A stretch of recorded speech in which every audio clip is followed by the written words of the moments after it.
बाबा आणि आम्ही भाग 6. सोने, तू तर गद्धडच राहिलीस. अगं, डिग्री मिळाल्यावर अभ्यासाला जास्ती जोर द्यायला पाहिजे. ही डिग्री म्हणजे ड्रायव्हिंगचं लायसन्स असते. लायसन मिळाल्यावर ड्रायव्हर गाडी चालवायचं बंद करतो की काय? तसंच हे आहे. आता छोटी मियाच्या संशोधनाची गाडी कशी पळते ते पाहायचं.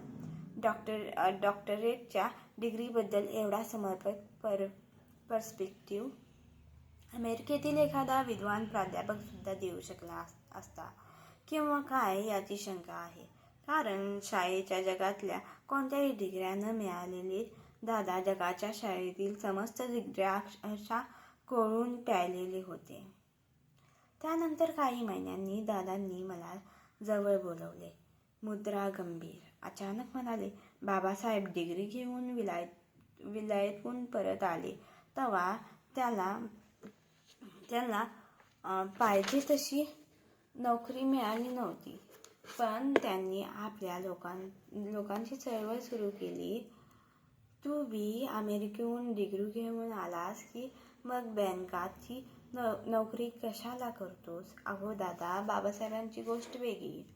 ते देवाच्या जागी होते. मी तर सामान्य माणूस. हे म्हणणं मला पटत नाही.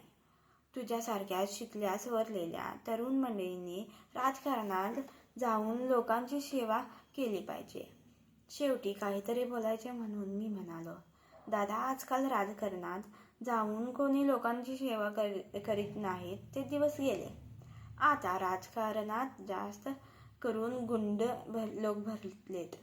दादा अर्थात गप्प बसणाऱ्यांपैकी नव्हते. ते म्हणाले, तो क्या हुआ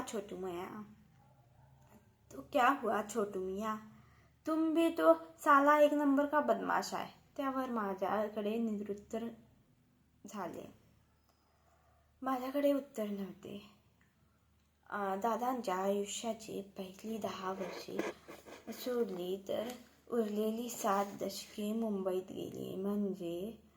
आश्चर्य म्हणजे तरीही गावच्या मातीची ओढ कायम राहिली. गावाचा अभिमान शेवटपर्यंत टिकून राहिला.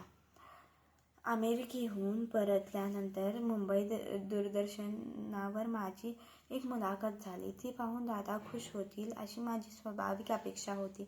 मात्र झाले उलटेच.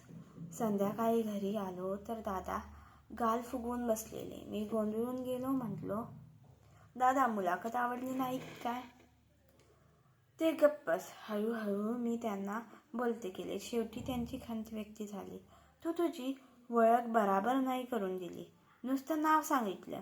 नीट सांगायचं, माझं नाव अमुक तमुक, गाव ओझर मिग, तालुका निफाड, जिल्हा नाशिक. आता यावर मी काय बोलणार?